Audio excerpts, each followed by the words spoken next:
The Nightcap Chat Podcast. Your home for pop culture related nonsense. Only on the Nightcap Chat Network. Grab your nightcap and settle in. Here are your hosts. Welcome back to Nightcap Chat, pop culture podcast. Today's episode, we are talking our top 5 non-MCU live action Marvel movies. I'm Blade O'Neill. I'm Lance. I'm Bizarro Ken. Can I go? Because last time you went first, and Yes. I'm Steve.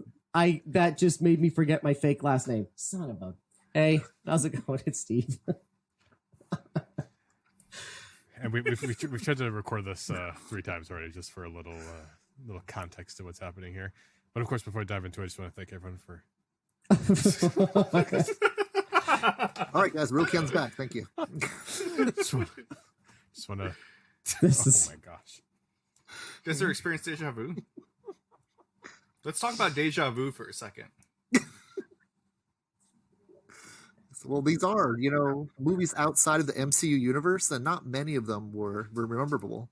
So let's make this episode about Yeah, and Pre- they were MCU and Marvel they're also movies not, memorable. 'cause, I mean, there's a lot of them. Like, I mean, you off the top of your head, you probably only think Spider-Man, X-Men, but like there's actually a long list. Not that all of these things are going to be on the list, but like the good old. Gosh, I'm. Yeah, Hasselhoff, Nick Fury. That's a great one. Hasselhoff's I've Nick actually Fury. seen that a few times. Yeah, isn't it? It's kind of weird that I've seen that probably 3 times, and it's a terrible movie. It's terrible. And there's neither have I. really It's not- I mean, it's worth watching. You know No, what's it's sad? worth I've watching. never It's seen funny because it's David Hasselhoff as Nick Fury. Like As that's like a- kind of just worth it. It. Is it It's worth like a watching? B movie thing, like Okay. it's just so bad that like you can't look away. Is the helicarrier, That does would it have a be personality that talks to him? They and are just fighting always Hydra, argues and with it's him Madam like Kit? Hydra, right? And they're wearing like the green outsuits, Mhm. like the old, it's very like authentic looking comic book uniforms, at least. And he's like, and it's Nick Fury, agent of Shield. So there's a That's cool. director, and he calls him Wow. like you're a comic book character or whatever. Like it's just so bad. And Hasselhoff thinks he's so cool with his cigar and his eye patch. Like, I'm Nick Fury. Possibly. Does he wear a black jacket in it?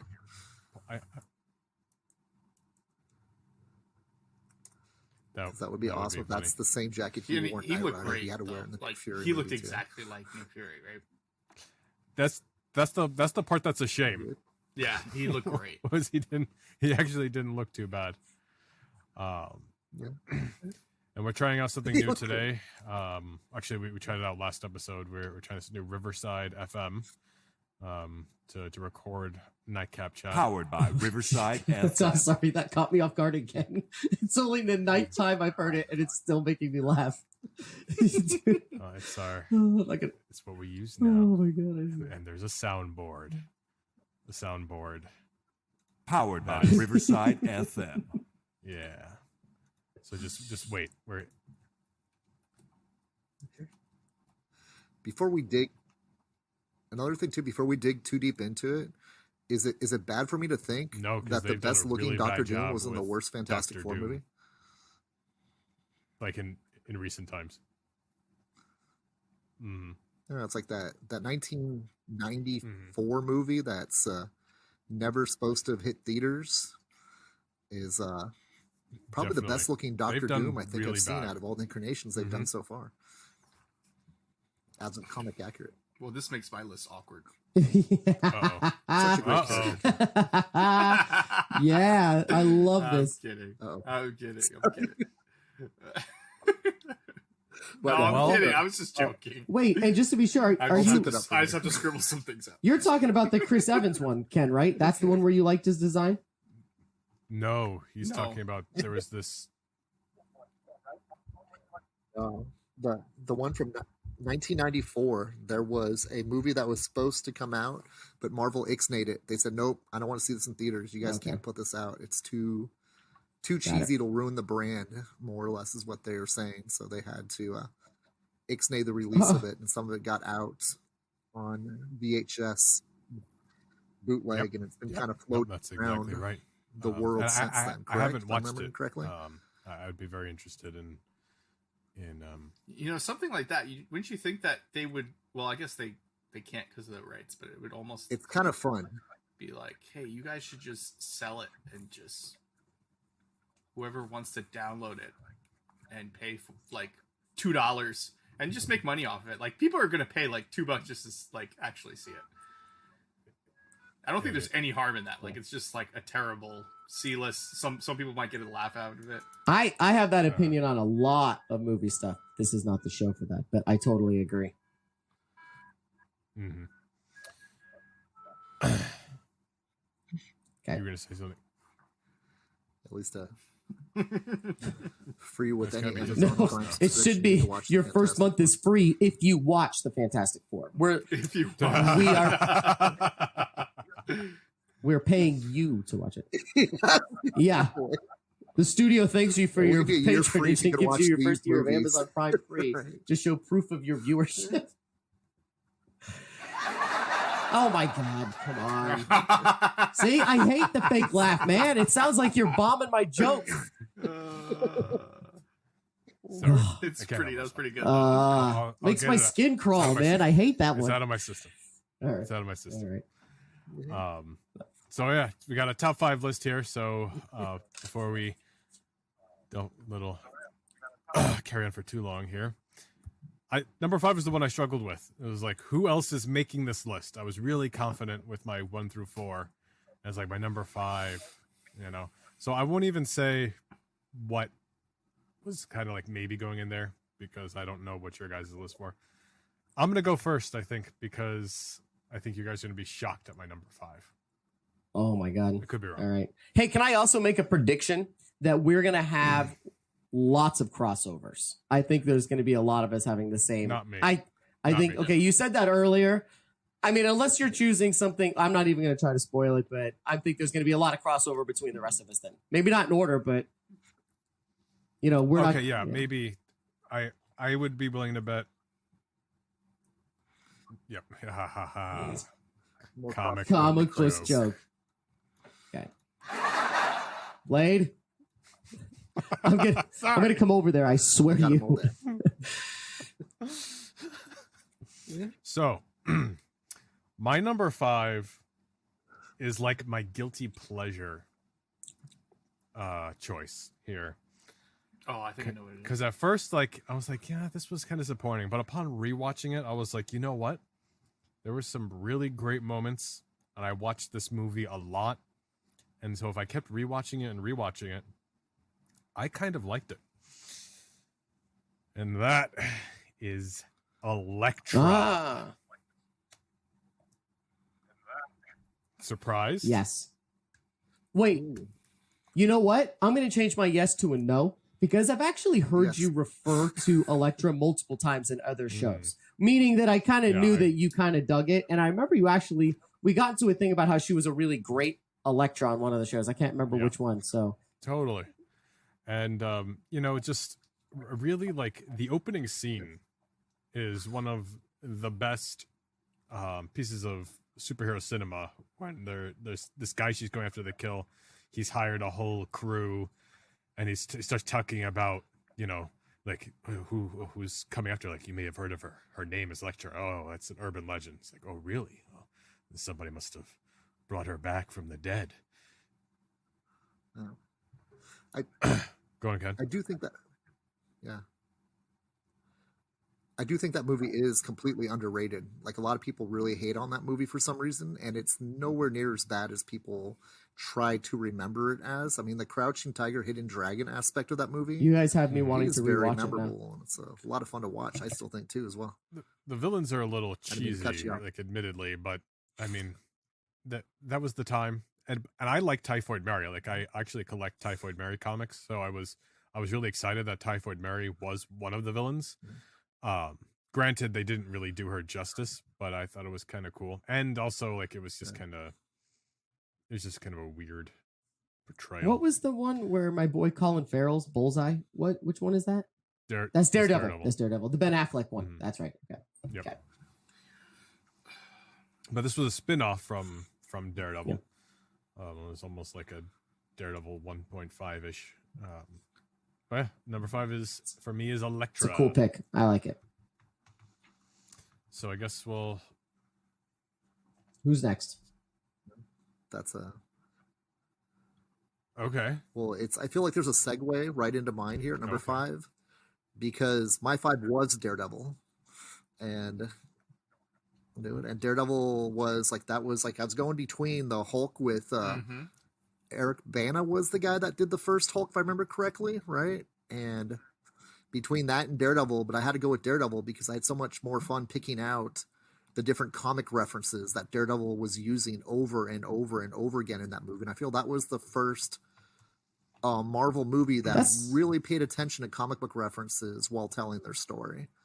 And Ben Affleck and Jennifer Garner playing Elektra, and Ben Affleck playing Daredevil, the costume was a little bit off, but it still looked amazing. And just showing you what it looked like from Daredevil's perspective was so much fun to watch, in my opinion. And I think a little bit underappreciated in the big picture of things, even though it's not in the MCU universe, was kind of the most comic accurate superhero movie that I've seen so far. Deadpool's obviously up there too as well, but Daredevil was, I think, the first one to really get the nails on the comic story of the Kevin Smith comic story, a little bit of Frank Miller in there too as well, and really put together a good movie that really appeals to comic book fans. And the way they handled the ones like, that were out yet. Bullseye killing Elektra, like the death of Elektra, like that looked like it jumped off the panels, like the way he stabbed her on the rooftop and stuff. And Michael Clark Duncan, of course, was a fantastic Kingpin.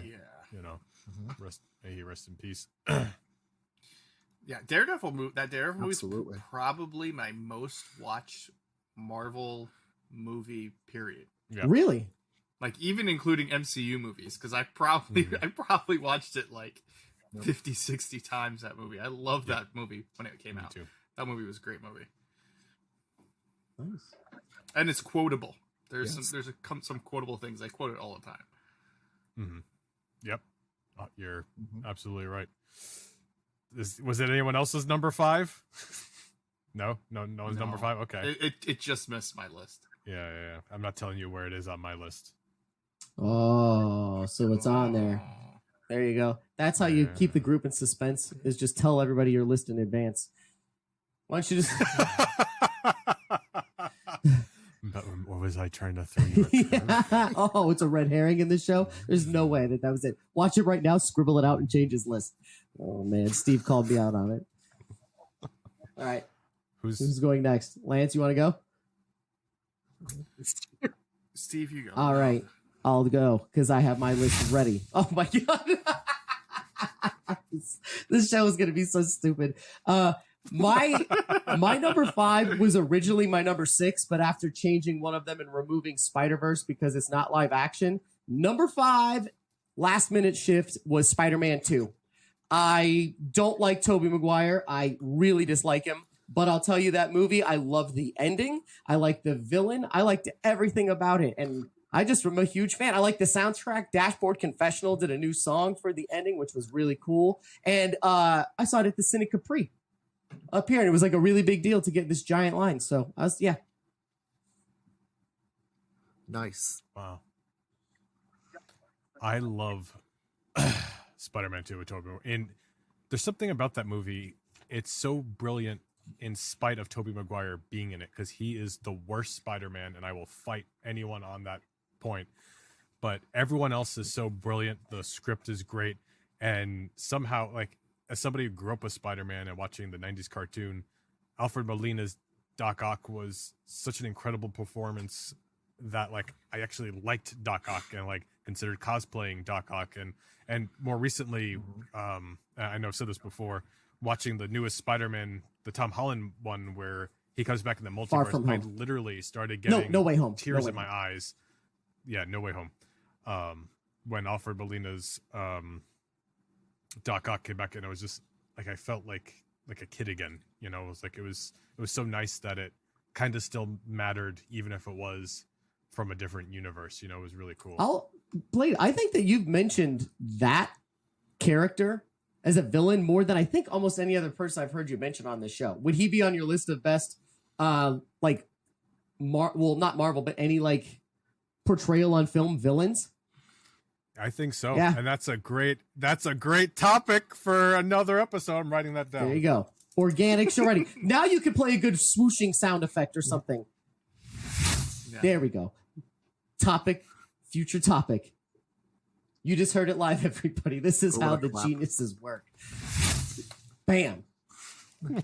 Did you just do your own, Lance? You just like dragged a piece of paper in front of the camera, like it's like a transition. All right, Lance. What do you got? All right, Lance. What's your number 5?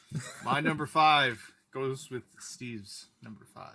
No way. Yeah. Spider-Man, Oh, okay. the first one. The first one, the Tobey picked Maguire. Unfortunately, yeah. I mean, I can't pick the. Oh, actually, I didn't even think about that. I could have picked the other one. Oh my gosh, what's wrong with me? I just knocked it off the list just now. Okay, I'm thinking the other one. I was thinking that the other Spider-Man movie was Marvel. No. That's Sony. So yeah, and the Oh! Andrew Garfield one. Yeah, the Andrew Garfield. Oh, hold on. My list is just totally. I completely forgot. Hey, wait. Would the No Way Home, Far From Home, and all that, would that be considered because it's got MCU characters? No, that's MCU. Okay, that I was story like, takes well, then place in the MCU. my list is wrong. Then I would have definitely No, put. No Way Home's an MCU. Okay, movie. I'm changing my. You guys know what my number 4 is now. Number 5, X-Men, Days of Futures Past.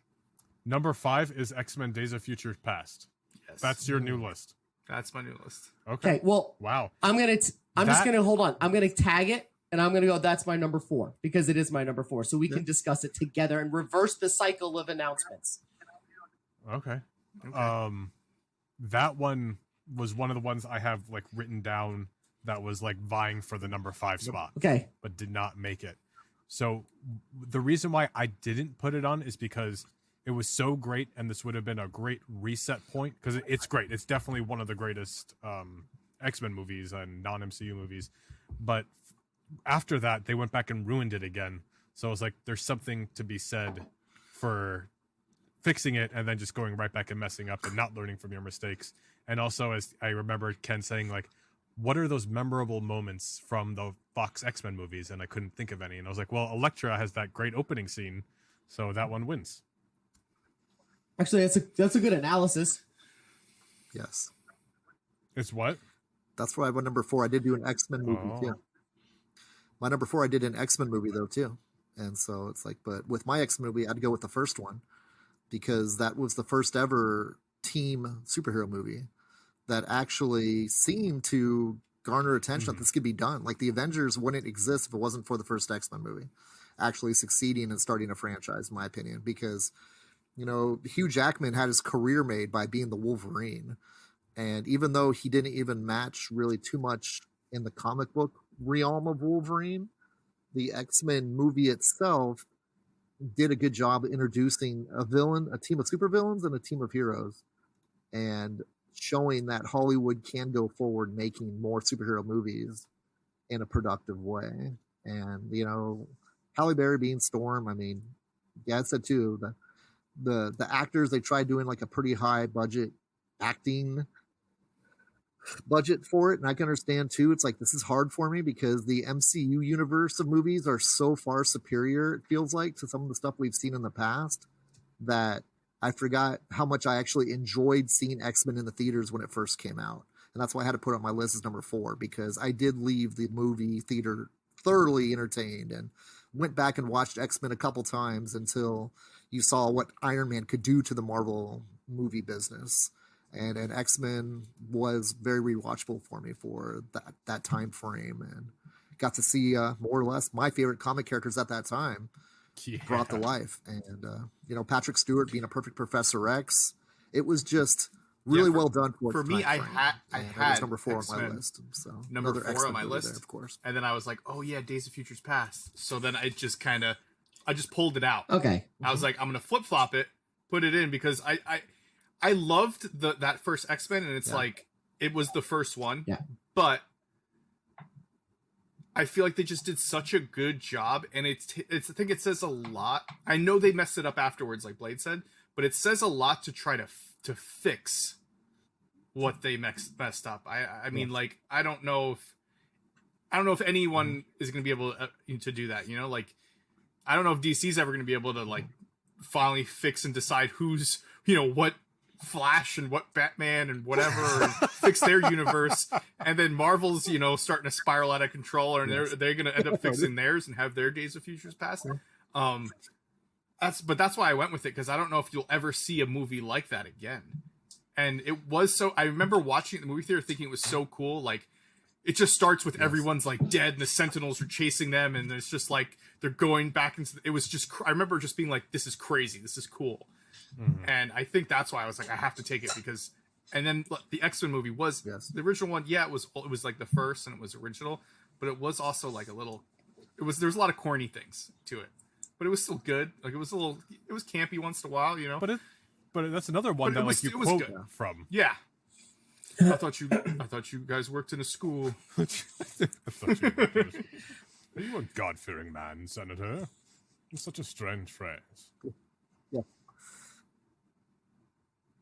I mean, if it wasn't for X3 being so bad, I think the X-Men franchise would be much more fondly remembered. And like they went downhill after X-Men 3, because X2 is very fondly remembered as, like, you know, an origin of Wolverine story, and then just X3 was so off the rails. It just they had a hard time coming back from that, and it's hard to see a franchise that was starting to build something just blow up, and something we love so much. And Days of Future Past, as you said, dude, that was such a brilliant movie, trying to get it back on track again. And then did they follow it with the Rise of Apocalypse after that? Was that the one that was after? Well, we did do our ranking of the X-Men films, right? I don't know if we necessarily ranked them. We went through every single one and discussed our opinions. It's my favorite episode of Nightcap Chat, by the way. It really is. It was really. It's my favorite episode. Yeah. Those were fun. There was 2 episodes. I don't know. I am sorry. I wish I had it memorized. I just like which episode number is that, Steve? Just real quick, since this was my number 4. I have loved this movie for a different kind of reason than what you guys are saying. It's kind of the same thing. I think it's one of the top 3 best movies about time travel ever made. They do time travel in such a good way that makes sense, and each execution makes sense. Almost in every other time travel movie, with the exception of a good 5, there's always a big plot hole. Like, well, then how did this happen? There's none. It lines up perfectly. Also, their casting of young and old is about as flawless as casting your boy, what's his name, as Professor X just now, Patrick Stewart. I mean, the rest of them are fantastic. Fassbender is just amazing. They have everybody down there just so perfectly with such a fantastic movie. That's why I'm such a huge fan of it. Is there's no holes. It works. It's really great. And I'm smitten with that movie. Yeah, and when you're watching it, it's almost like watching 2 movies, too. Like, when they go back to, like, Back to the Future, you're like, oh, yeah, this is happening. Like, you're so, like, oh, yeah, completely forgot. Yep. Like, it's crazy. Oh, yeah. All right, Blade. Yeah. That's why it was solid. Maybe it was hard to keep it off of my list, but I did, you know. On top of that, something you don't always get in superhero movies are wonderful performances. And between Patrick Stewart and Fassbender and James McAvoy and Hugh Jackman and Ian McKellen, gosh, wow. I mean, just powerhouses of actors. And just one more thing on the topic of those movies too. Really, on paper, Hugh Jackman should be a terrible Wolverine. Yeah, he's too tall. He's too good looking. But he's such a great actor. It worked in. And he's so good to the fans. And he just loves the role. Yes.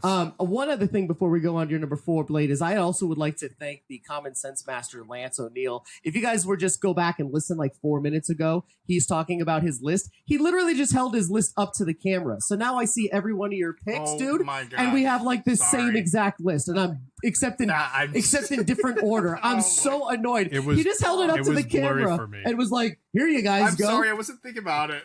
Oh my! It was blurry for me, so I'm still gonna be surprised. So that's pretty funny. All right, Blade. So okay, we'll keep you guys close together then. So you guys all did 4. I didn't go number 4 yet, so now I'll go.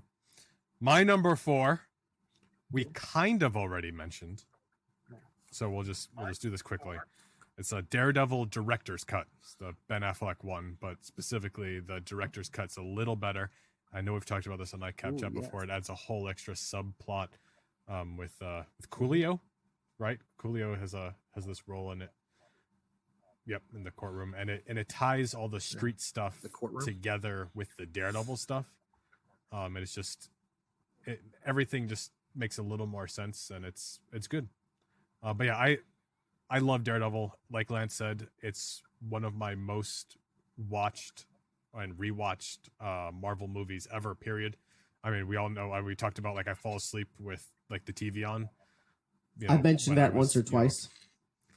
When I was at home, like, living with my parents and stuff, like, I would have, like, the DVDs. So Daredevil was one of the shows, like, movies I would fall asleep to. So Daredevil Director's Cut is my number 4. You gonna do number 3 now? No, I think Ken should do his number 3 because Ken did his number 4. Yeah, right? He did his number 4. Yep. Yeah, I think. Okay, this is. Yeah, this is. Oh gosh, if ours are the same, I'm gonna freak out. I'm gonna call it Ken's number 3 is Howard the Duck. I know it is. Oh my god. Okay, number 3. I'll throw my computer. Yeah, George Lucas's gem. Forget Star Wars. Howard the Duck is the best George Lucas must watch. I go Howard the Duck, American Graffiti, and then Star Wars. No, but number 3, number 3. I had to go with Deadpool. I said too, is like that in the MCU universe, Iron Man is the most comic accurate Marvel superhero I've seen so far. Spider-Man's a close second in the MCU universe. So after they did it, the end of the last movie where he swung away in the blue and red suit, and was that No Way Home? Was that last one was called, right? Yeah, dude. And but Deadpool, 110% accurate. Ryan Reynolds does an amazing job as Deadpool, and I can't argue that. I mean, I'm not even the biggest Deadpool fan, but I appreciate the Deadpool movies more than I even appreciate the Deadpool comics. And I used to love the Deadpool comics, but over the years they've kind of gotten too cheesy in a lot of ways, like where it's kind of gone off the rails. So I actually appreciate the Deadpool movies now more than I appreciate the Deadpool comics. And I really liked Gail Simone's Deadpool run. I mean, Joe Kelly's Deadpool run of comics was great. His appearances in New Mutants and X-Force were pretty good, but they've kind of gone off the rail of Deadpool's identity a lot over the past 4 to 5 years in the comics, and that the movies make you remember what's so adorable, I guess you could say, and likable about Deadpool.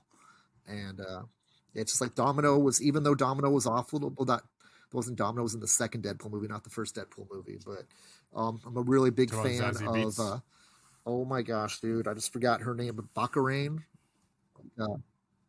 Yes, dude, like Baccarin, she did an amazing job as a character that was kind of going through the struggles of Deadpool and his transition. It was so many things in that movie that were funny, but at the same time, you began to care more for Wade Wilson, the Deadpool character, as much as you care about Deadpool in that movie. And I just thought the comic accuracy of the character look was entertaining. The comedy level of it was fun. It was, it was enjoyable superhero movies that were the first ones to kind of show that you could have fun with a rated R superhero movie. Because like Punisher movies were always just kind of, let's shoot 'em up, be graphic violence. Deadpool wasn't just pure graphic violence. It was entertainment and fun too as well. Not for kids, obviously, because I remember seeing like parents walk out of the movie theater because they were not ready for Deadpool to be the fan favorite for kids, but not for kids superhero. But it was still overall, I thought it was another really well executed movie. Considering putting on my top 5, but it did not make my list.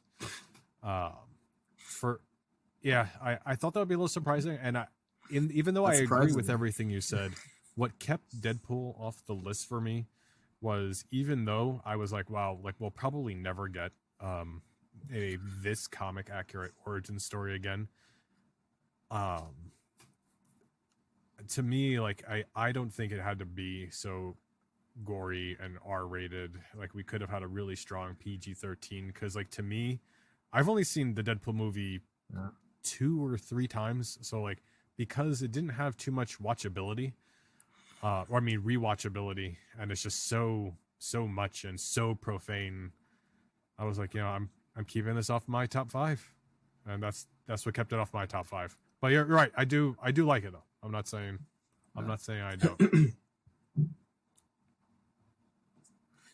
I feel like I've Ken, kind of this dark path myself. Ken, I love Deadpool profane, is my number 2. cussing superhero movies. Oh, interesting. So I mean, it's Deadpool. Nice, dude. Thank you, I Lance. thought it was, for every Yeah, reason it's you just said. Basically, I thought it was awesome. It was accurate. It was funny. I do agree with you, Blade.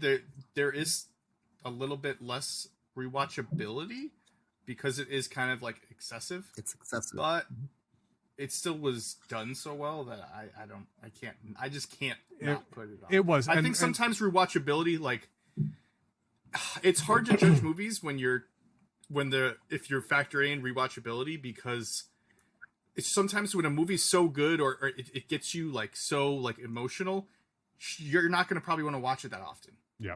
But the lighter hard movies, sure, you do watch it, like Daredevil. I watched that so many times, but it's not on my top 5. But it's like something that I can like relax to. Daredevil's not on your top 5? No. You didn't see his list? He put it on camera, Blade. No, I didn't. It's out of focus or artifacty or whatever. And another thing to add on to Lance's points too, as well, about Deadpool, is there were so many comic book fan nods in there too. I mean, like the freeway exits, like Liefeld Way, and then there was just so many little things, like Nasiza's name was put in there at times, and there was a lot of Deadpool fan service things happening in that movie too, as well, which was really fun to keep an eye out for as well. Anyway, that's a great point. So Lance, so that's your 2. What's your number 3, or is Steve go his number 3? I haven't given my number 3 yet, but do you want to just do your number 1 with me, Lance? Because I think we can save some time here. Number 3. My number 3 is Logan, and it is absolute perfection. It's such a cool way to end a character. Once again, like you said, a brilliant performance by Hugh Jackman. The director is now what's his name? I forget it right now. He is directing the new Indiana Jones movie that comes out. So I just think that it's brilliant on every aspect. So nice. He also directed Ford Ferrari. James Mangold. Yeah, he also did the other Logan movie that people don't like, the Wolverine. But either way, it's gonna be great. Yeah, that movie was phenomenal. That movie made me cry. Super good movie Yeah, too. that I movie love is Logan so as well. depressing. It's like you never watch it again, even though it was really good. And that's Yeah.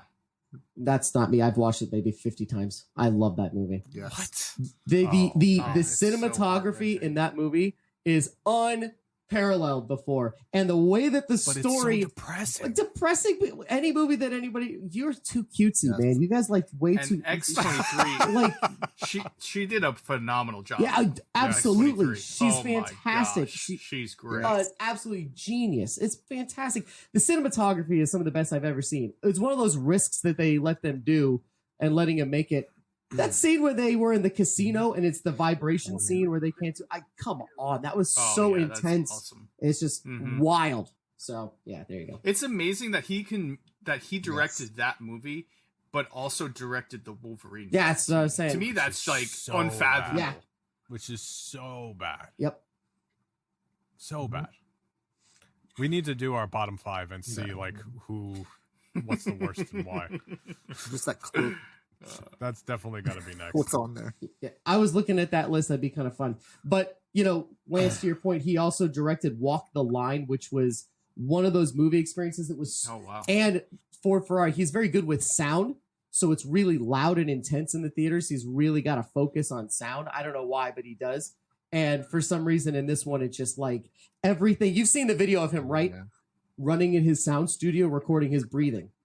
Right? Hugh Jackman. It's like a huge, famous, like director's cut thing on Instagram. You haven't seen it? Really? No. He's got think that I've seen giant 15-foot screen of the movie playing next to him in the scene when he's No. got the juice and he's running at the end in the woods, and he's copying it on like not a treadmill, standing there doing all of the like doing all the sounds, matching what they did on screen. It's insane. Yeah, That's cool. it's one of the coolest videos I've ever seen. I've seen it maybe a million times. Just look it up real fast. You'll find it in a second, but it's That's cool. awesome. I just love that movie. It was intense as hell.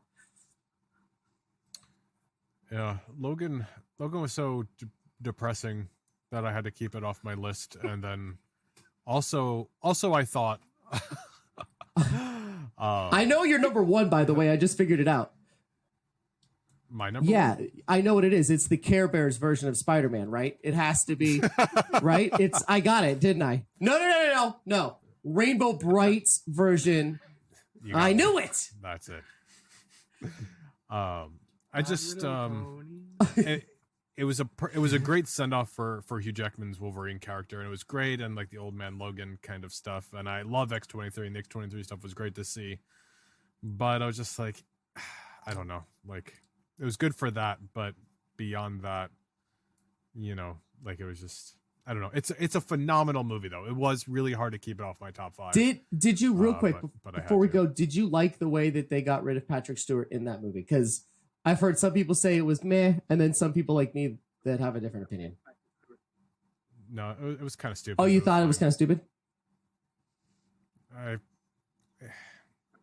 I don't really care. I mean, Okay. like for as far as the Fox movies go, like sure, that's not the worst thing they've ever done, which is not really saying much, you know. Okay. I've heard people say it's meh. You're one of the first people I've heard that wasn't really a big fan. I think it could be like the greatest integration and aging of a character I've ever seen. I just thought it was fantastic. It's pretty depressing. I know. You've said that. It's it's sad, but I just think it's so You gotta admit, character I do right. not like- What would it be like in that scenario? I think he nailed it. It's such a cool. But I think there's some relatability to it too. I think maybe that's why it was Yeah. it got me because I was tied to it. I don't know. Yeah, I mean, you're not wrong. I just it's like these are characters you grow up and you love. You know, like it's hard to think about that and see that and like that's not why I like comic books. Like it's like to get away from real life depressing stuff. You know what I mean? That's a valid point. Different strokes for different. Which is folks. ironic for my next choice. Oh my! Schindler's List is not an MCU film, Blade. Oh damn! But Liam Neeson. Yeah, I know. That's why I say it because it's sad and it's Liam Neeson filled. Did we do everybody's number 3? Mm-hmm. You didn't do my number 3, but you Oh Okay, wait, what's your number sorry. No, you do yours. Wait, I thought you No, said your number no. 3 at the beginning of the show.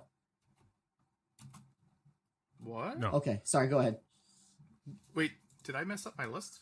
No, I saw You- your list. you skipped- One of them had a scratch mark on it, Or- and I thought very early in the show you said that. Or no, you said your number 3, but did you do your number 4? No, because we tag teamed the number. This is hilarious. Wait, Lance, what is your 4 and your 3? What did you have? What did I say my 5 was? I don't remember. The Days new of one, Futures- yeah, Days of Future Past. And then 4 was the new Spider-Man. No, That's not what you said. no. What did I say it was? Wait, applause sound. I don't know because you skipped to 3. I didn't skip to 3. Yes, Yeah, you did. You said my I number didn't 3 do was my this. 3. I thought your 4 was Days of Future Past. No, 5 was 5 was Days of It was Future 4 your Past, Days right? of Future Past. yes. Okay. So you guys skipped my 4? What do you mean, you guys? skipped your 4 It 'cause you jumped said what your around. number 3 was. You said my number 3. I was like, oh, okay, that's weird, but I guess we'll. Okay, so I can't. This is what happens, Lance. I took down the sticky note, and I see what you're doing again, did a and forward you mark on are that blocked sticky. again. Okay, but also you changed your name on your screen again. I didn't notice it until just now. Hey, this is going to be one you guys have to go back and listen to because it's going to be really funny to see this. Now I'm First of all, confused. I don't know what we my did my list is all of them destroyed. right. Ken then jumped in with his early one because he said X-Men was on his list when we were talking about Days of Futures Past. Then Lance said that was on my list, but now I'm going to talk about this. And it went back to Days of Futures Past before I even got to say anything. So then I said my part about Days of Future Past, which then went Mhm. to your number 3. And we skipped all around. That is So, actually Lance, what is your? this went off the rails. This episode's to be called Days Oh of my, Future just Days of Marvel's Past. oh, I love it. Just Episode should be when called you go Days of back and Future listen Past. to this again, you'll laugh again because it's really funny how it immediately goes off trails. All right. Lance, what is your 4 and 3? My 4 Present, Past, and Forgotten. is the Andrew Garfield Spider-Man, Okay. Which is great. which is Just the first one? Awesome Just the very first one. Not Amazing Spider. Not a, Yeah, the second one's okay. I awesome. just want to make sure. I'm just making sure because he's the Amazing Spider-Man. Now I'm getting which one's which. And the I Amazing haven't Spider-Man seen is that the in so first one, and that's the one with the lizard. And then, And the Amazing Spider-Man 2 is Electro. yeah. Ooh, Ooh, you're getting your Andrew Garfield one mixed up. I think I want 2 because that was like, I mean, I cried during that movie. I mean, that was a great. That's the one where she falls off, and yes, and that's number 2. Yeah, Yep. that's that one was that whole scene was just talk about like a memorable comic book moment kind of a thing. That was, man. You guys have said and they couldn't have multiple done times it in like a that like it was almost like the worst way possible at the same time. Like, yeah. ugh. You guys have said Heart-wrenching. repeatedly that and then one other one. Do you guys remember it? Is the best comic book to screen scene. Yeah, I think you guys all agreed on number 1, so you should be able to remember this. Am I a bigger fan than you guys of your own show? I'm like a super fan I don't as a listen. guest. I don't listen to Nightcap. But you Chat. know The everybody snap. and you listen. You guys all I pretty remember much talking about the death of There's a Gwen. lot of You guys Stacy, all because universal- it's, like right out of the comic. in Spider-Man 3 when he's in the top of the church turning Venom. You guys all said yeah. that was like perfect. Oh yeah, Now it's No. pretty accurate. Now my list is all screwed up. pretty accurate. Okay. Yeah, no, perfectly accurate. All right, now Steve. let's do our list again from top perfectly 5. accurate. Yeah. So, That bell so tower what is scene your was- number 4, Lance? I just said my number was 4, awesome. Spider-Man 2. Shit. Okay. The So Amazing what's your It changes Spider-Man each 2. time. Number 3 is Deadpool 2. Deadpool 2. Deadpool 2. What? What is happening? I am so shocked. Really? Wait, can I? Yes. I love Josh Deadpool Brolin. 2 was made one of the reasons that why movie. Deadpool 1 is not on my list. Oh my God, you are so I wrong. love Josh Brolin. Okay, let's just do this fast. He's my great. He's great as Cable. Yeah, he's But phenomenal. the movie's not that good. God. You are. I Oh believe my you are so gosh. wrong. He is- Oh, man. He did a great job as Cable. He was phenomenal. He did So, a good job Lance, as Cable too. This is also my number 2, and this is the one I had a real hard time with going back and forth with my number 1. This is on my cry list. I cry every single time at the end. I think it's sweet, incredibly layered, funny as hell. The action's great. The references are fantastic. I love Deadpool 2. It's so good. That's your That number, is my number. That's my 3? number 2. That's your number Yeah. 2. You're asking so you can do the sound Wow. effects. I'm so surprised. Yeah, the jokes and the jabs at the X-Men, the jabs at Thanos, the X-Force. Oh, Brad Pitt's greatest Just the cameo of X-Force all dying time. in 15 seconds there. No, I gotta disagree on the dying 5 times thing. Like that, it stopped being funny. Like after the first 15 minutes of him doing it, it was too much for me. You guys thought it was funny? I laugh at I adore this. This movie's on my top Really? 30 all-time movies list. So yeah, Wow. I'm telling you, I'm smitten with this and my number 1 Wow. movie. Like I'll get into That's it in a little impressive. bit when I do my number 1, but I'm smitten. I just can't explain it. It somehow emotionally grabs me. I don't know. I think it's fantastic. Wow. Weird. I know. It's stupid, but it makes no sense. But I just love it. I adore every I agree with you. second. That it's stupid. Shut up. Thanks. No, I Oh. agree. What do you mean? It's my number 3. What do you say? I thought you were being a smartass. No, I just wait. Okay, yes, I know you're number 1. Got it. Okay, so that's your number 2. That's my number 2. Right, Steve? Yeah. And we did Ken's number 3, right? Yes. So Ken's got to give his number 2, and you have to give yours. I haven't done my number 3. Oh well, then Yes. go, dude. What are you slow for? Let's hear My number number 3. 3 and I'm willing to bet this is on none of your lists, except maybe Lance. Well, no, it's not on Lance's list. This is on none of your lists. Because I wrote it down. And showed the audience.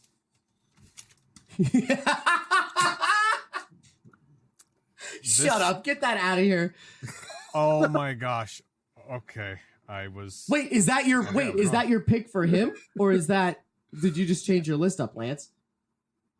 No, that's him. That's what I think he did. Yes, that's my number 3. My number 3 is one of my most watched Marvel movies. The 2004 Tom Jane The Punisher. Do your swoosh sound followed by applause right now. The swoosh for you and the applause for Lance. Thank you. Lance's crystal ball, everybody. You can follow me on Instagram. I had it written down, Blade. He did. I was gonna put it in my top 5. It was. I saw it. It's probably my second most watched Marvel movie. Like I have it memorized. Like I've seen it. I don't know how many times. I remember going.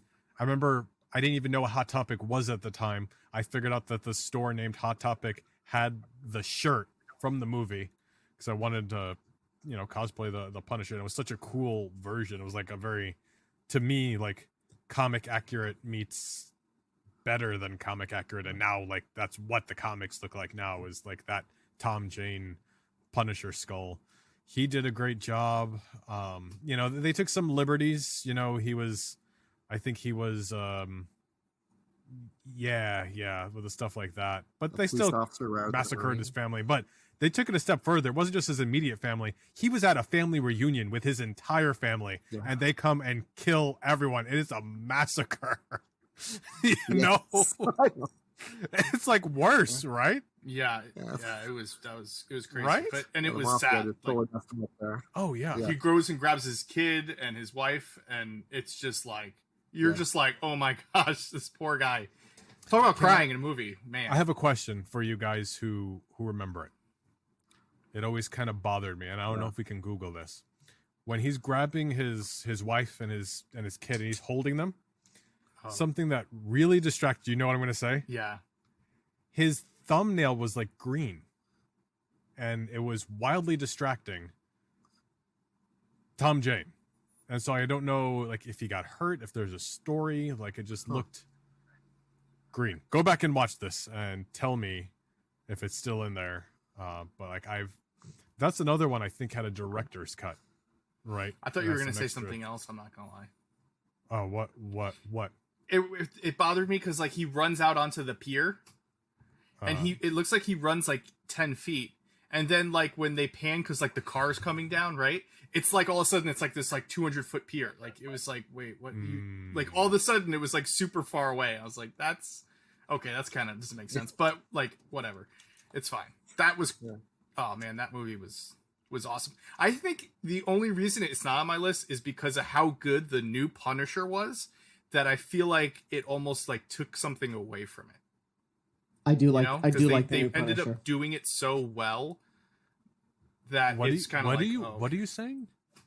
I feel like that because we got a better Punisher, it almost takes away from the film. Like if Marvel never did a Punisher, it'd be like, wow, that was amazing Punisher. We never got a better Punisher, and it has to be on my list. Totally, and that's kind of crazy to think about. What were you gonna say, Ken?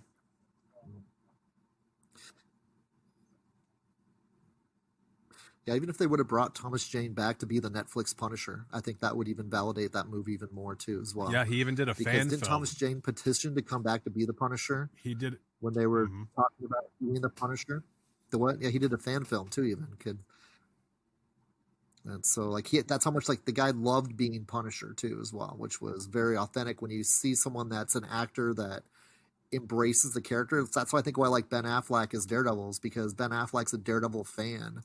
And he pours that passion into his acting role the same way Thomas Jane poured his passion into being the Punisher. And John Travolta, of course, he was a decent bad guy. But like the whole thing at the end, like when he's going and he's getting his revenge, and he's like he really gets him back. It's like I made you kill your best friend. Yes, made you kill your wife. Now I killed you. It was like yes, like he really stuck it to him. Like oh, he just realized like. I messed with you psychologically. Like I didn't have to like, cause it would be kind of messed up if he killed his wife and stuff. Like he got him to do it, But the extended version, also, if you guys never saw the director, Ken, did you ever see the director's cut of the Tom Jane? Yeah, I was gonna say I haven't either. It's I don't good. think I've ever seen the director's cut of They Punisher. add some really cool things. You know, his friend from What do they add in? from the police force or whatever, he's in on it too. So there's this whole scene where he's waiting for him in his house, and he's like, "Oh, why is that gun pointed at me?" He's like, "That's how I say, hi to everyone these days." But he realized that he had gambling debts, and he sold him out to the Saints, and he makes him kill himself. It's a crazy scene. He's like, "Oh, what are you gonna do?" He's like, "I'm not gonna do anything." And he tosses him the gun with one bullet. He's like, "You are." He's like, and he cocks his gun and he makes him shoot himself. It's nuts. Like there's a couple of little extra scenes in there, but they're really good. And there's some other more scenes with like his neighbors, right, in the apartment building too, I think. I think so, and they were good, and that was another Marvel role for Rebecca Romaine Stamos. Yeah. Oh, and Ben Foster, who plays Angel in X3, is also the guy with the piercings. Yep. So how about that? Anyway, I love the Tom Jane Punisher. Obviously, it's one of my favorite Marvel movies of all time. So that's my number 3. So we already did, I think, Steve's number 2. Did my number 2? We did Lance's number 2. So Ken, number 2. Nice. Yeah, like my number 2 is Spider-Man 2. I mean, it's the Doc Ock, Ray Liotta. I know we already touched on this, but just like going back to something Steve said earlier about great cinematography. I still feel when they're sitting in that cafe and they turn and watch the car, Doc Ock throwing that car through the glass window. That was also the teaser trailer. To this day, one of my most memorable superhero film moments. And I know they replay it every time they do a trailer.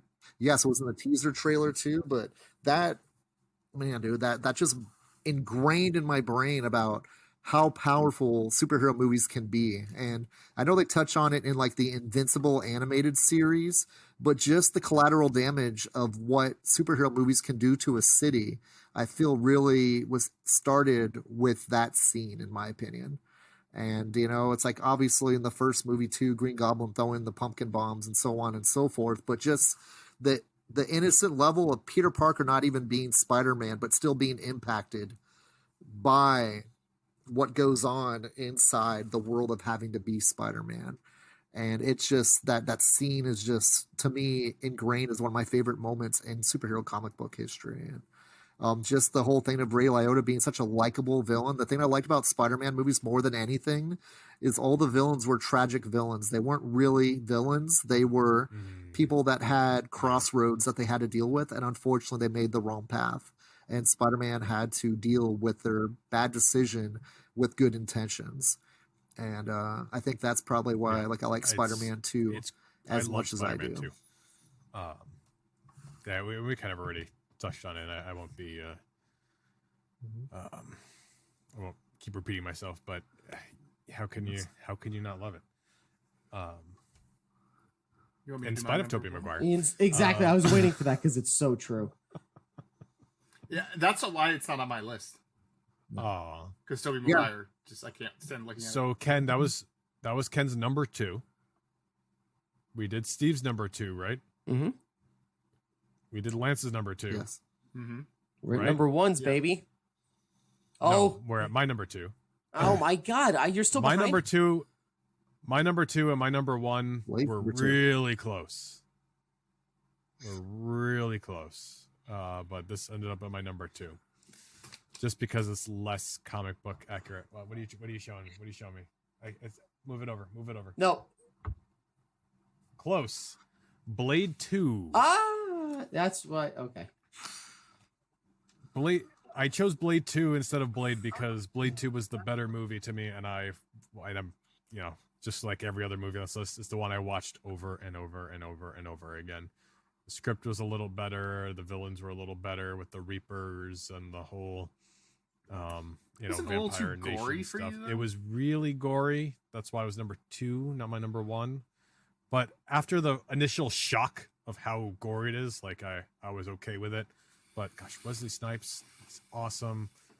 Ron Perlman's in the cast, and what's his name? Norman Reedus. Yep. Before he was famous, I Yep. think. I mean, he was really only did Boondock Saints, I think, as far as significant movies at that point. Directed by Guillermo del Toro again. Directed by Guillermo del Toro. Yes. Gosh, I always forget that too. Yeah, and it's apparent from the weird goriness of the Reapers, which can correct me if I'm wrong. I think they just kind of made that up for that movie, right?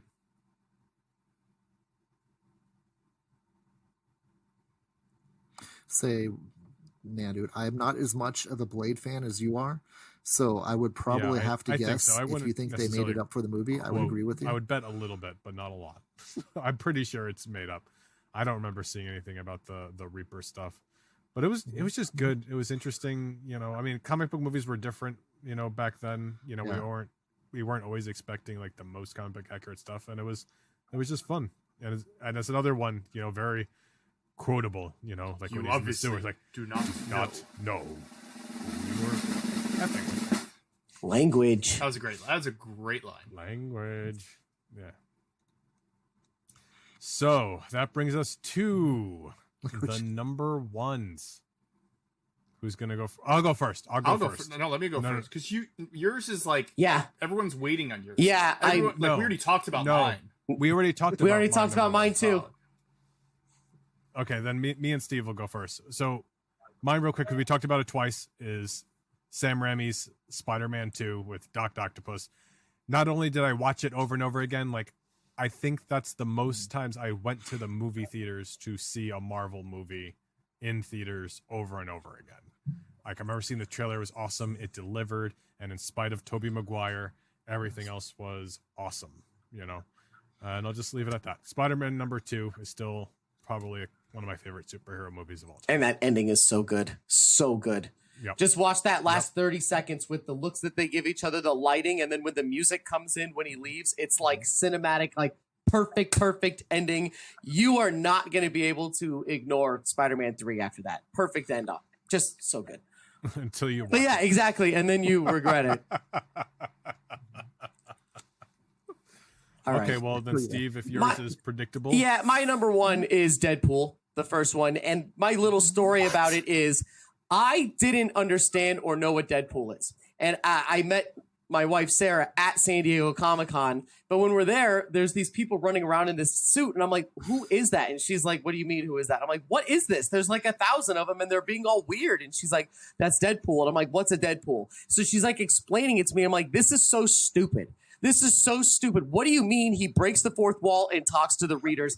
There is no way that this is going to work in the movies. There's just no way. So then we saw that little teaser one that he made, right? Ryan Reynolds, that early one. And I'm like, okay, so now I see how he's talking to the camera, but how is that in the Marvel universe? You can't have one that does it. This is going to fail. It's going to be a joke. So when it came out in the theaters, I'm like, screw this. We'll go see it. I'll do it. And I was split seconds into that movie. I was done. I was absolutely done. This is one of my top 15 movies of all time. And it wrecks me. I love every second. I love every character. The lines are hysterical. I did not expect them. One last thing was a little bit of a controversy. Sarah banned me from showing this movie to Lila. And when Sarah took her first trip home to go see her family, we had a popcorn night and watched it, and she loved it. She was quite young. Wow. So who's next? I'll do my number one. Who's the we already best? talked about it. Okay, well then Lance's number one. Logan. Okay. Awesome film. It's great. That's it. You don't have No any other other comments? further bits of wisdom? We've already talked about it. I'm not gonna. It's an awesome film. Like, it was great. I'm not gonna bore everyone you're right. with reiterating how I feel about Can it. I ask? Phenomenal film. Did you just get the choked up, sweet, like my soul is collapsing when she tips the cross over as the X at the end? The most perfect cinematic way of showing the logo and canceling the screen is beautiful, right? The whole film's. I mean, yeah, but that's. I cried. I think 3 times during that movie. Wow, it's fantastic. I mean, so good. It was phenomenal film. Really good. So that brings us to Ken Brown, owner of Drawn to Comics at 5801 West Glendale Avenue on the corner of 58th Avenue and Glendale Avenue in downtown Glendale, Arizona's #1 choice for non-MCU Marvel movie. Drum roll. Oh my. Well, you guys, please don't throw the tomatoes at me, but I do like Andrew Garfield's Amazing Spider-Man #1 as my favorite non-Marvel MCU movie. And I've got a reason because I've never seen it in any comic book or any form, but I've always wanted to know. I wanted to know the story behind Richard and Mary Parker. And that was, to me, something that I always loved to rewatch those two movies back to back because it gave you the story of Peter's parents. We all seen the Uncle Ben story multiple times inside of comic books and cartoons and everywhere possible. And they tried doing the chameleon story back in the 90s in the comic books, but the true type of influence of what they've discovered and how Oscorp was so fascinated, and the fact that the Parkers, worked together with, the Connors, and it was kind of a little bit too convenient, but it was so well done where you really got to see Peter as a kid before Uncle Ben took him in with Aunt May. And it was just, to me, that was like a really magical part of Peter Parker that I couldn't get anywhere else. And you guys know I'm a huge Spider-Man fan. I should have Spider-Man 3 as my top movie, but that movie was such a bad laid egg. I mean, it was just a nightmare. But the Amazing Spider-Man and Andrew Garfield coming in is this next generation Spider-Man. I was not on board with right away, but he's so much more likable than Tobey Maguire. You guys are right, dude. I mean, you got your timing right on that one, Blade. Nicely done. Spider-Man on my list is #1, but Andrew Garfield's Amazing Spider-Man, it was the ultimate Spider-Man, more or less, storytelling wise, but he's a little bit more modern, a little bit more hip. I mean, he wasn't the nerdy Spider-Man that from the Silver Age, but if you read the Ultimate Spider-Man, you would know that's where that's coming from. And so people that kind of hate on it because, that's not accurate Spider-Man storytelling, it's Bendis Spider-Man. It's not Ditko's and Stan Lee's Spider-Man. But Bendis and Bagley Ultimate Spider-Man really kind of re-energized Spider-Man for comic book fans in the early 2000s because Spider-Man, for the first time I've ever seen, was starting to get stagnant as a character in the Marvel Universe. Everything was about the X-Men back then. Like the Onslaught saga was huge back then, and Spider-Man sales started to drop, and it was Bendis and Bagley that really started that new generation of Spider-Man readers and Ultimate Spider-Man, which I really felt the Andrew Garfield Spider-Man movies hit on, and then added an even deeper onion layer by adding in the story of the Parker parents. That's a great reason. That's the first time I heard it explained in that way. I think that's really cool.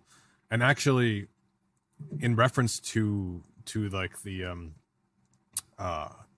Peter Parker's parents, at the time, it was just before the Marvel and Sony deal. So there was a chance that it was going to be this Andrew Garfield Spider-Man in there. And I thought it would be really cool because we already had Captain America and Red Skull and Red Skull's who killed Peter Parker's parents. So I thought they could have added another layer with Hugo Weaving's Red Skull, like something with that, would have been cool to kind of help, solidify it. And also, I really feel like Andrew Garfield's Spider-Man and the Lizard and the universe they were building would have fit perfectly with Robert Downey Jr.'s Iron Man. Like I felt like it would have just fit, inside of them. That's an interesting statement. And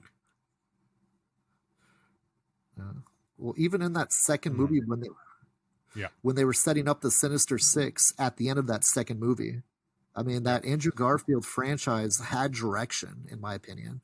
I mean, it kept on building on top of each other, almost the same way the MCU universe was doing with Iron Man. And it could have been, like, as you said too, I didn't even think about that, like a seamless fold in where, like, imagine once again, they're like where Norman Osborn was working with Hydra on these secrets, where Hydra was, Gary Shandling meets with Norman Osborn. I can't remember what the name was. The Senator something or other. Gary Shandling Hydra character inside the Marvel movies before they killed him off. Yeah, like imagine like the senator approaching Oscorp about all these different secrets that they knew from the Parker family. And it was just it could have been a great opportunity. I see what you're saying. I didn't even think about that, but that blows my mind about the fact of how easy that would have been to fold in to the MC universe without bringing in Tom Holland. But I'm glad they brought in Tom Holland. Tom Holland's great. I think as much as I like Andrew Garfield as Spider-Man, the Tom Holland Spider-Man is a seamless Spider-Man to add into the Avengers universe. And they did a good job by making that decision. And, you know, that last Spider-Man movie, No Way Home, bringing Andrew Garfield back and redeeming him to the public fan base, I thought was, what to me was my favorite part of No Way Home, is seeing Andrew Garfield be redeemed to a lot of people that, from what I heard as a comic shop owner, was not very fan base of Andrew Garfield Spider-Man. Was going, like, they were recasting it. I was so upset. It wasn't even funny. Like, I was mad. I was like, are you kidding me? He did a phenomenal job. I loved him as an actor in that role. He was great. Yep. I thought, if anything, you know, some of your villains weren't good. You guys just needed to recast some villains. But outside of that, I thought it was a phenomenal job they did. I was upset about it. And he was, and his emotion when he was acting as Peter Parker was real. I mean, you could feel like that. When he was upset, you got upset. Tobey Maguire, unfortunately, as great as Spider-Man 2 was, he never related to you on an emotional level. I mean, Andrew Garfield was intense. Even when they had the Green Goblin Spider-Man scene in Spider-Man 1, I don't even think that there was that moment doesn't touch any of the intensity of emotion that Andrew Garfield expressed when he was playing Spider-Man in his 2 Spider-Man movies. And even in this one, No Way Home. I mean, just the whole thing of him catching MJ and having that redemption moment was, to me, one of those almost tear-jerking moments, as we were talking about earlier, about like where, dude, it's like that. They redeemed Andrew Garfield's character in that movie as a one moment of failure inside of his previous movies, and how he struggled with that in this current movie, and about how it was turning him down a darker path. And I'm going, wow, dude, it's like this Andrew Garfield Spider-Man is so underappreciated as I'm a huge fan. One of the legacy Spider-Mans other than Tom Holland. The only thing they didn't do right in No Way Home was they missed their opportunity to kill off Tobey Maguire. Yes. And I thought it looked like maybe they were going to, and then they didn't. I was so excited. I could sense your energy in the theater. I'm like, he's going to be pissed. Yeah, it was a little upsetting. Missed opportunity for sure, because you could have made that the ultimate universe where Miles Morales comes from, and they can go off and do whatever, and just, you know, that could be the universe where the Peter Parker died, that Miles Morales come in. That would be great. If you're going to kill off one of the Peter Parkers, it needs to be the Tobey Maguire one. As much as we don't like Tobey Maguire, Spider-Man succeeded despite his whatever acting ability, you guys, or his personal life experiences. Without Spider-Man's success, it's that groundwork would have been laid for everything we've seen today. I mean, X-Men already succeeded, which is good, but Spider-Man, like those Twin Tower, I mean, that came out in 2002, one of the most controversial times in New York City. And he elevated that passion for New York City in that movie, because they made New York City a character in those movies.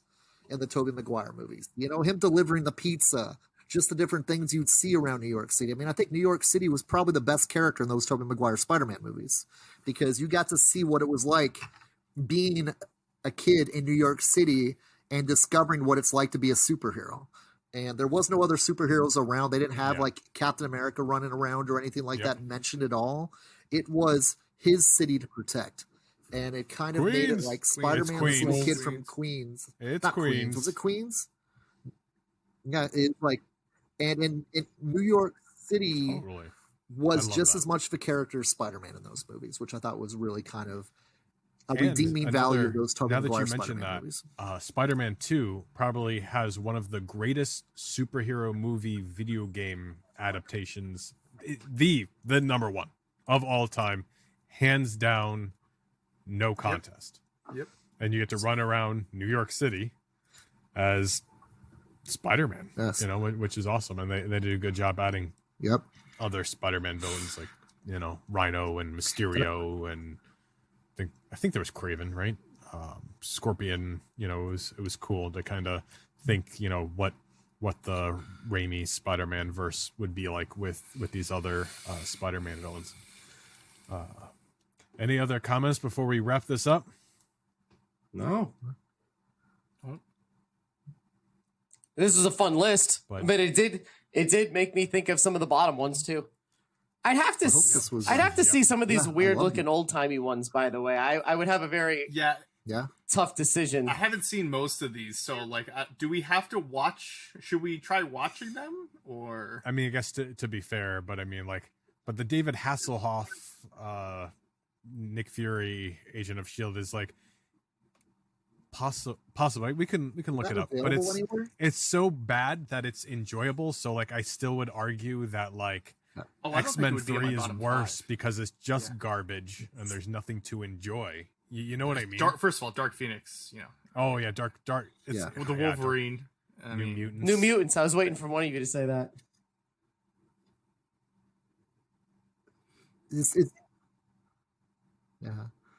Is X3 so bad because that's the time Bryan Singer just jumped off board and went to do Superman, and Fox just scrambled to have the producer to come in and finish it, and you killed James Marsden because he went to join Bryan Singer on Superman Returns. And it was just a freaking train wreck of a story, dude. I mean, you don't kill Cyclops off just because he goes to act in another movie. And Fox was being very, how would you say, childish in how they handled a franchise because the producer went to go do something at a different company. But oh well, I won't go on to that. That was X3 makes me angry. I hate saying it. People love X3 more was power like, to you. You guys the are first time I saints. remember going to a superhero movie in theaters and literally just feeling so let down and betrayed. I was like, man, I've been looking forward to this for months and months, and like, I know the trailer didn't look good. I know. I was like, oh, we're going to see the Dark Phoenix saga. It was supposed to be brilliant. Villains ever on screen. I was like, you just put Famke Jensen in a red dress and she got mad.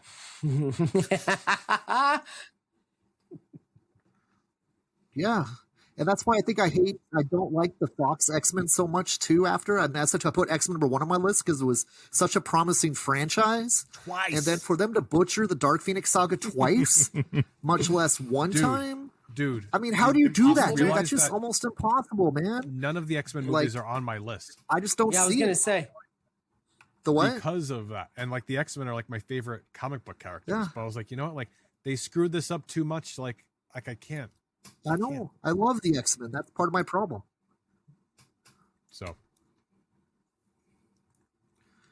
I mean, the first X-Men movie was so successful in the theaters, they changed the X-Men comic characters to look like the X-Men movie characters. And that's like very rarely. That happens all the time. That never happened before that, right? They didn't really change the comic characters.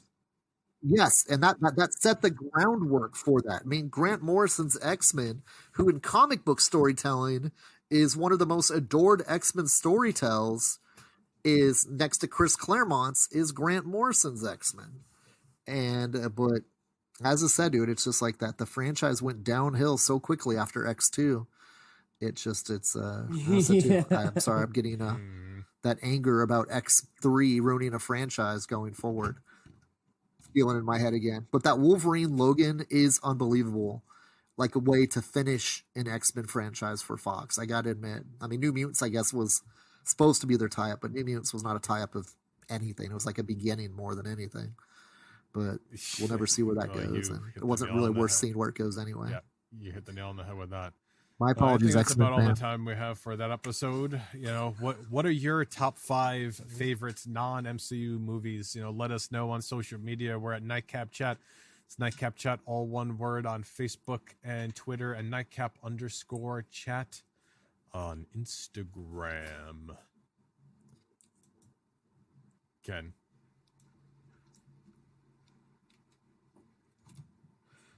And now I feel bad about ending on such a depressing moment about the X-Men. So let's rise it up and say about how great the MCU universe has saved Marvel movies as a whole, to have us more or less have something to cheer about, something to enjoy, something to love going forward like that. As I said, is we get movies, we get TV shows. Not everybody loves everything that's out there, but the content is always made with heart, in my opinion. And I really look forward to seeing where it's going to go going forward with Marvel movies, DC movies. Enjoy the movies. We're lucky to have them. This is Ken, Drawn to Comics. You can find us on Facebook, Instagram, Twitter. 5801 West Glendale Avenue. Downtown corner Glendale. 58th At Avenue. what address, Blade? Oh my God. Applause. 5801 West Glendale Applause. Avenue, Glendale, Arizona. Oh, sorry. I wasn't ready. I'm sorry, guys. Have fun, you guys. Thank you. Come on, Blade. The timing. Why are you so That's all right. Yeah, well, you're so He's slow getting with some timing. Some Yeah, foreplay a action little going on. quicker. You gotta have your finger ready on that F3 or whatever the hell it is.